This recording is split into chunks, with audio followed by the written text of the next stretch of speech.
माशाल्लाह जी घर माशाल्लाह बस आ गया लैंटर ते जनाब बना लिया अस मोटरसाइकिल धोने वास्ते खड्डा नाल दो दुकानां की जगह जिहड़ी होर लई है उहदी चार दीवारी करदे पे पहले दी दुकान बनाई हुई है साडा मोटरसाइकिल खड़ा ते पिछे एक मकान की जगह है ते बाथरूम बनया साइड तो गली ते दोस्तों सज्जनों मित्रों ते बेलियो तुसी दसना है कि क्या मैंने सही काम किया, अपने जहन के मुताबिक नक्शा सही बनाया।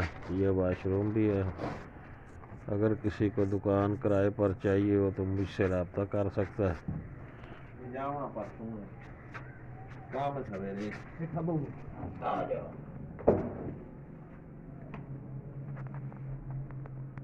पहले बस वाओ खलो 1 मिनट हो जाएगा तो काट लो।